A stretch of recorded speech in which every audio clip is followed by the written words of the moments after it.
అందరికీ నమస్కారం. మొన్న 25వ తారీఖు గుంటూరులో ముద్రగడ్డ పద్మనాభం గారి సంస్కరణ సభకి ఆ రోజు నేను వెళ్ళటం, అక్కడ వైసీపీ నాయకులు కలవటం, ఎన్నిటి మీద కూడా విపరీతమైనటువంటి దుష్ట శక్తుల ట్రోలు చేయటం జరిగింది. పార్టీ ఆదేశాలని, పార్టీ లైన్ని దాటి ప్రవర్తించామని, అలాగే అనేక మాటలు, అంటే ఎవరు ఇష్టం వచ్చినట్టు వాళ్ళు సోషల్ మీడియాలో వక్రీకరించి రాసుకున్నారు. కానీ మొదటి నుంచి నేను 25 సంవత్సరాలు ఈ పార్టీలోకి వచ్చి, తెలుగుదేశం పార్టీలో బోండా ఉమా ఏ రోజు కూడా పార్టీ ఆదేశాలు, పార్టీ లైను దాటడు. చంద్రబాబు నాయుడు గారి ఆదేశాలని, చంద్రబాబు నాయుడు గారి ఉద్దేశాలని, చంద్రబాబు నాయుడు గారిని ధిక్కరించే విధంగా ఏ రోజు ప్రవర్తించబోను. 2019-24 మధ్య ప్రాణాలు ఒట్టి పార్టీని కాపాడుకున్నాం. ఇదే పార్టీ ఆఫీస్లో మాచర్లో జరిగిన సంఘటనలు కానీ, గుడివాడలో జరిగిన సంఘటనలు కానీ, ఈ పార్టీ ఆఫీస్ పగలగొట్టినప్పుడు కానీ ఏ విధంగా పార్టీకి పనిచేసామో దానికి మీడియానే సాక్షి.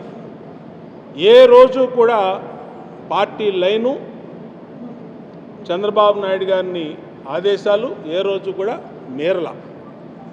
భవిష్యత్తులో కానీ ఇప్పుడు కానీ మీరే ఆలోచన కూడా బోండా ఉమాకు లేదు.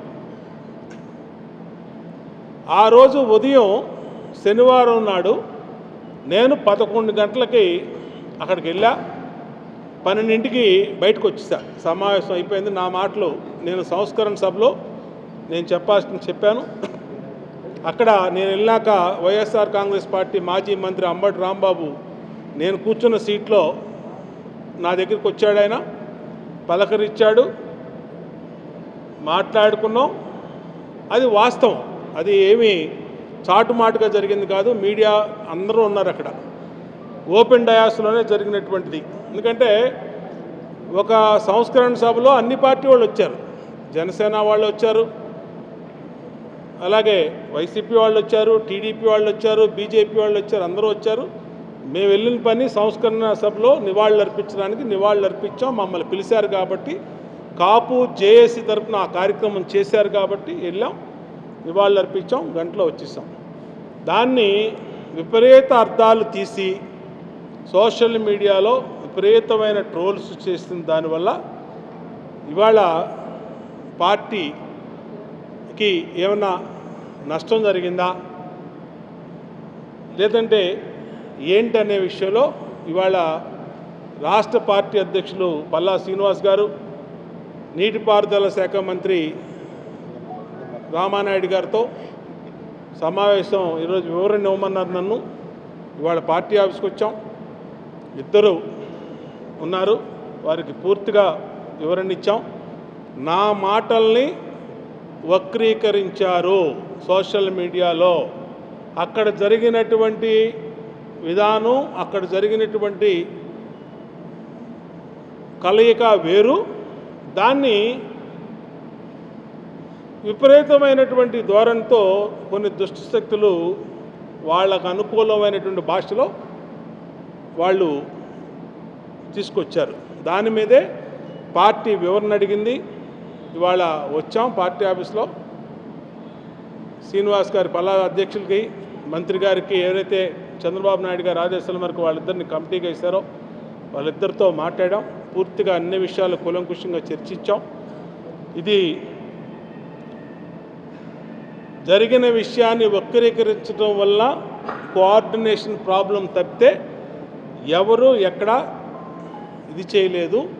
నేను అందులో ఎప్పుడూ తప్పు చేయలేదు. పార్టీ లైన్ దాటే ప్రసక్తి లేదు. దీన్ని స్పష్టంగా కమిటీకి చెప్పడం జరిగింది.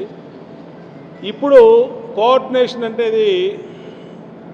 ఏ విధంగా భవిష్యత్తులో కూడా మళ్ళా ఇలాంటి సంఘటనలు వైసీపీ ఉన్నటువంటి నాయకులు ఉన్నటువంటి మీటింగులకి ఏదైతే పార్టీ స్పష్టమైన ఆదేశాలు ఇప్పుడు వచ్చినాయో దాన్ని ఇలాంటి సంఘటనలు పునరావృతం కాకుండా కూడా చూసుకుంటామని చెప్పి స్పష్టంగా పల్లా శ్రీను గారికి రామానాయుడు గారికి చెప్పడం జరిగింది.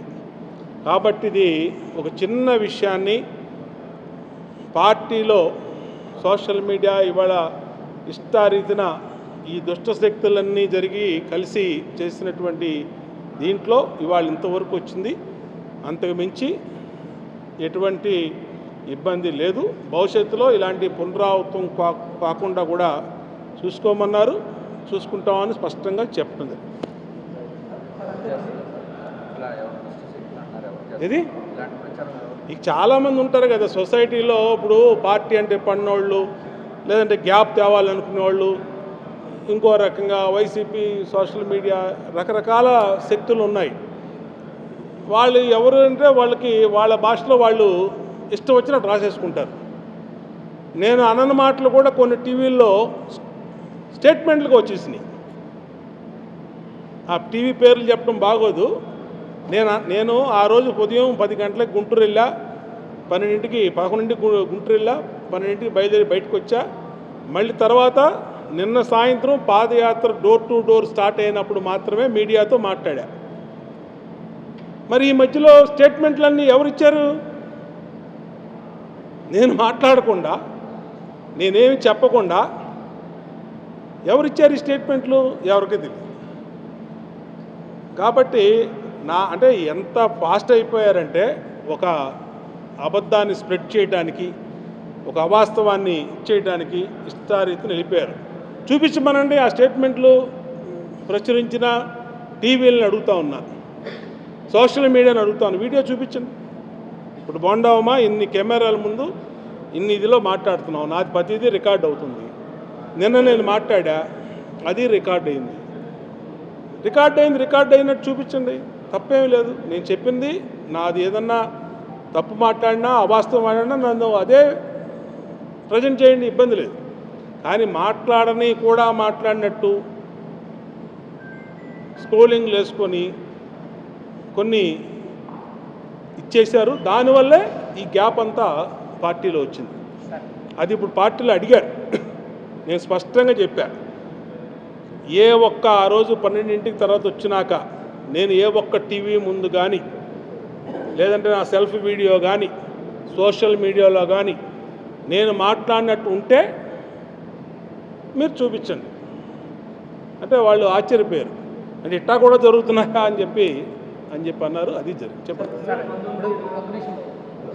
సరే, ఇప్పుడు అది వక్రీకరించారు, అది ఎంత ఓకే, మీరు మాట్లాడారు.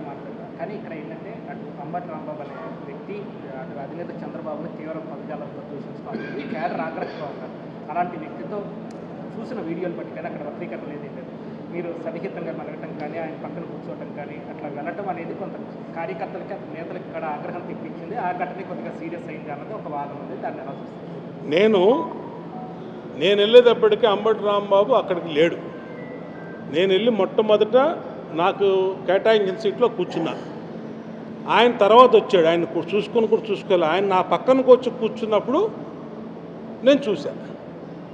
ఆయన నమస్కారం అన్నాడు. నమస్కారం సంస్కారంగా నమస్కారం అన్నాడు. అంతే మించి జరిగిందంటూ ఏమీ లేదు. తర్వాత వేదిక మీదకి వెళ్ళాం. మా వెనకాల ఆయన కూడా వచ్చాడు, నివాళులు అర్పించాడు. తర్వాత కొంతమంది మాట్లాడారు. తర్వాత నాకు అవకాశం ఇచ్చారు, నేను మాట్లాడేసి బయటకు వచ్చేసాను. అది జరిగింది. 2019-20 మధ్య మీరు ప్రాణాలు తెగించి పనిచేశారు పార్టీ కోసం. అధికారంలోకి వచ్చిన తర్వాత మీకు ఏమన్నా ప్రియారిటీ ఇవ్వట్లేదా అనుకుంటున్నారా? అది పార్టీ ఇష్టం అండి. పార్టీలో కొన్ని ఈక్వేషన్స్, కొన్ని ఇబ్బందులు ఉంటాయి. అది మా అధినేత చంద్రబాబు నాయుడు గారు డిసైడ్ చేస్తాడు ఎవరికి ప్రయారిటీ ఇవ్వాలన్నది. కొంతమందికి వస్తుంది, కొంతమంది తర్వాత వస్తుంది, కొంతమందికి రాదు. దాన్ని ఎవరు ఏం చేయలేరు కదా. అది పార్టీ ఏ నిర్ణయం తీసుకున్నా అందరం పార్టీలో ఉన్నప్పుడు పార్టీ అధినేత బాటని అనుసరించాలి, ఖచ్చితంగా అనుసరించాలి. కులానికి సంబంధించిన ఎవరు తీసుకెళ్ళాలని అడుగుతున్నా. ఎవరు తీసుకెళ్ళా? సోషల్ మీడియా కొన్ని వ్యక్తులు దుష్టశక్తులు తీసుకెళ్ళి తప్పితే ఎవరు తీసుకెళ్ళా. కాబట్టి అన్ని అవాస్తవాలు, వక్రీకరించారనేది నేను అదే చెప్తా ఉన్నా. ఆ వక్రీకరణలో జరిగిన భాగంలో జరిగిన తప్పితే ఇది రాజకీయాలకి ఇంకో దానికి సంబంధం లేదు. ఓకే, థ్యాంక్ యూ అండి. ఇంకేముండదు, లేదంటే చెప్పు, ఇంకా నువ్వేనా ఉంటుంది,